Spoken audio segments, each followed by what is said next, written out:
Welcome to the Capital Health Insights podcast, where we talk with primary healthcare professionals in the ACT to learn about their work and the support that is available to our community. Hi everyone, my name is Rachel Baker. I'm the Services Relationship Manager here at Capital Health Network, ACT's PHN, and I'm here today with Glenn Brighenti, Team Coordinator at Flourish Australia, who is here to talk to us about the Commonwealth Psychosocial Services Program. Good afternoon, Glenn. To get started, could you please provide us a description of the psychosocial program that Flourish runs and your role in the program? Yeah, thanks, Rachel. The CPSP, or Commonwealth Psychosocial Program, is a mental health support program with a goal-oriented focus. We do a lot of capacity building supports and focus on those daily living skills for people who currently suffer from or have a diagnosis of mental ill health. My role within that is really just to coordinate the program here in the ACT, but it's really just means supporting the team, doing all the stuff in the background, referrals, administration, all that sort of stuff, and doing the reports for you guys out here. All right, thank you very much for that. It's incredibly valuable information you guys provide to us. Since your time with the program, and I know you've been with us a little while now, how has your role as team coordinator evolved over the last few months, or the program itself that you've been aware of? Yeah, certainly.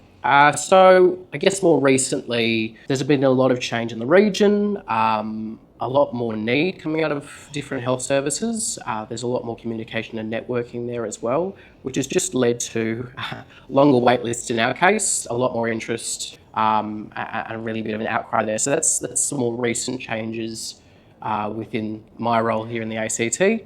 And some changes in intensity as well in the people we support. What's really nice to see is we've got a lot of people who are coming back to access the service, double digits of people, which is quite unprecedented, who feel comfortable and that they benefited enough to then come back after they've since graduated that program, which is really nice to see. Okay, is that something particular you've noticed with this cohort, given that it is a non-clinical service, and really around building those skills that they can use to better support and function within their day-to-day lives?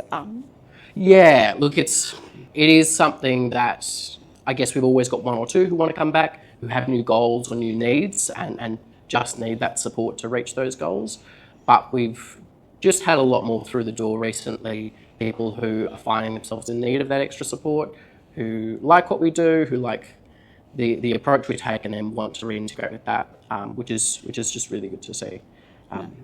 And no, it is great, as I'm sure many of us are familiar with mental health. It's not just a start and an end. It often goes in waves with people, and sometimes they do need support just sporadically. So it's great to know that that's happening and that they are reaching back out to the service. That's fantastic.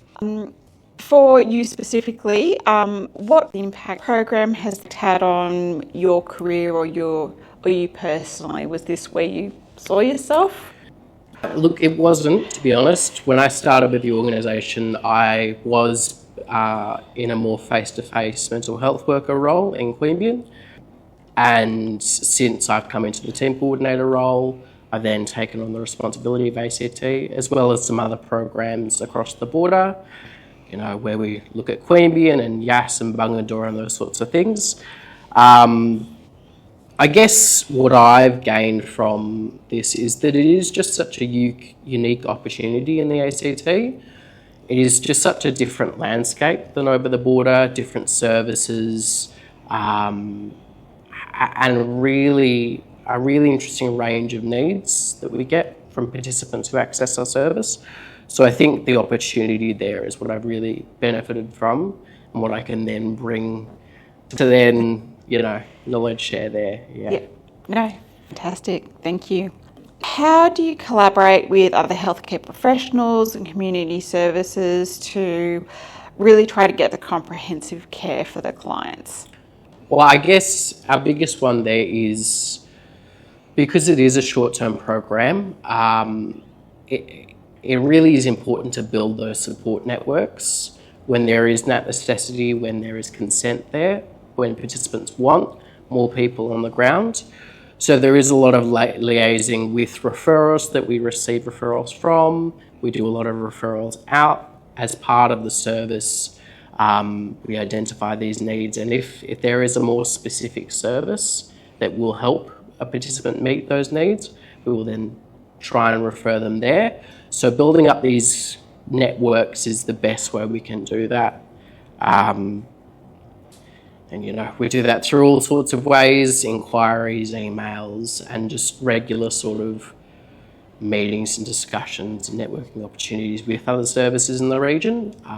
We can't get enough other services to have in our back pocket, Yeah, fantastic, thank you. What impact have you seen that the program has on the dynamics and culture of Flourish in general? Look, it is a pretty large organisation. We've got sites across New South Wales, one in Victoria, and a couple in Queensland, and now South Australia. So, it's hard to gauge the impact that our program in the ACT has had on the wider things. But I know that more locally, due to the design of the program within the ACT, that it is very goal-focused. I take a lot out of that, and I'm able to share my learnings there to other TCs in other regions, whether it's down at the Bay or different places in New South Wales. And that goes for the team as well, even cross-border. They do a lot of intakes. They do a lot of work with participants to access different government services. So all of that knowledge sharing is the real big takeaway there. And I think that's where I've seen the biggest impact that program here has had on the culture there, is just that intense communication, that identification of different skills that people have and where they can then take that. Thank you. So this question is the one I've most been wanting to ask you about. Flourish, or with the psychosocial service, is our only provider who's been able to incorporate technology into one of their programs specifically. Also the only psychosocial service in Australia that's been able to do this, and I know it's been a feature of some of the conferences over the last 12 months. Could you please give us a bit more information on what the technology is, how it's used as part of the program, and how it's enhanced the quality of care being delivered to the clients? Sure. Well, the technology is iPads. With our program in the ACT, when a participant does come on board, they have the option of using an iPad while they engage in the program, which is returned at the end. And really that's just enabled participants to really build their own capacity at home and really take that ownership of their own recovery journey. It means that, when people don't have the privilege of access to those devices, or ease of access is the other thing, they have that at their fingertips. What we've seen is there are a lot of participants who've been able to make really big steps when it comes to goals like education or socialisation, spirituality even, businesses, life admin, a whole list of things, visitation with their children as well. And it just means that, while we may only be able to do 1, maybe 2 supports a week with the participant, it means that they can then go home and continue to work towards their goals independently, and sort of explore, what that then has to offer. As we do live in quite a technology advanced world today, it's also a really big important goal for a lot of participants is to build that technological literacy and to build those skills there that they can then reintegrate with society through. No, thank you. I think that's something we all forget a little about, with technology being just so easy for most of us to access, that there's actually a lot of people who either don't have that ease or struggle with the knowledge on how to use it. So, very exciting part of the program. Yeah, it really is. Can you please share a memorable experience where your care had a significant positive impact on a client's wellbeing? Well, I'll go recent. We had a participant, a referral from the UC hospital, a participant who really had a lot of barriers to confidence and a lot of barriers to living skills. They'd spent quite a substantial amount of time in and out of hospital, had tried different support services and nothing really fit. So when we were able to facilitate that intake and bring them onto the program, they were quite standoffish at first. There was some engagement barriers there. But now they, have made great strides when it comes to their socialisation. They're attending community groups, they're walking regularly, so they're getting that exercise in. And really there's so much more positive self-talk as well. It's these small things, small goals that really, as a whole, from a holistic approach, just make such a big impact. So it's just amazing to see how far they've come, knowing, where they were at the start. Yeah. Amazing, thank you. In what ways does your organisation educate and support families of clients to actively participate in their loved ones' care? We have a few options. First of all, back to what I said before, support networks is a big part of what we do. As it is a short program, the importance of building that network to maintain wellness is so key. So when people have a network in place, when they have families or carers available, working with them to build that mental health literacy and to integrate them into that person's recovery journey is a big thing, if of course the participant wants them as a part of that. Yep. Ways we do that, we do have some promotional materials.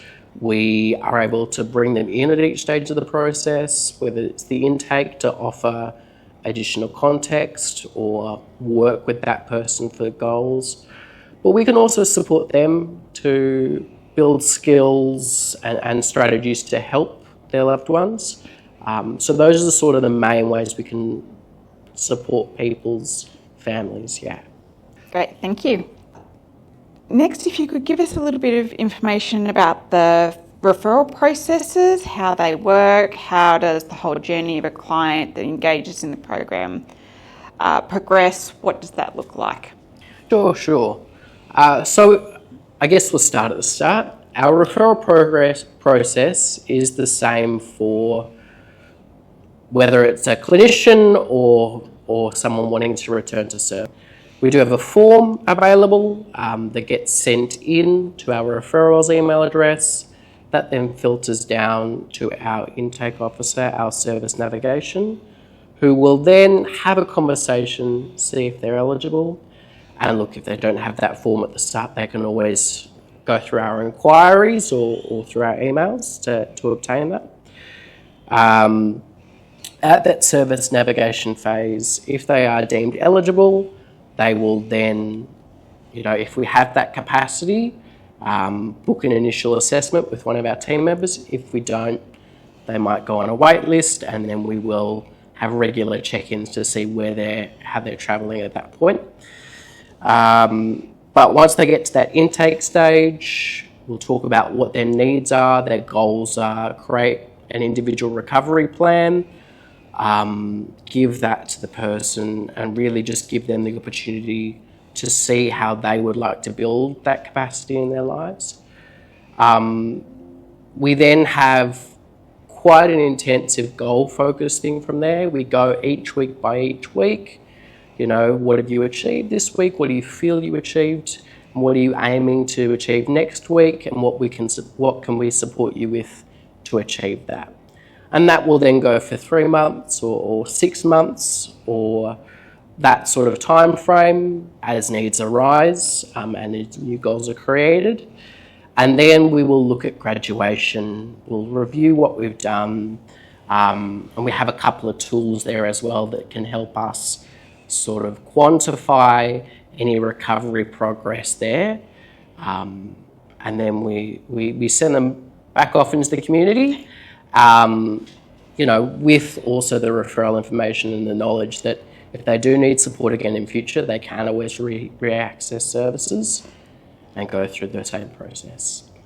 Fantastic, and yeah, that's a great piece to know that they can come back through the service. Can you tell us a little bit about some of the challenges you faced when providing support and how you've addressed these? Yeah, certainly. Look, challenges within the program is that we do often get quite a wide variety of referrals.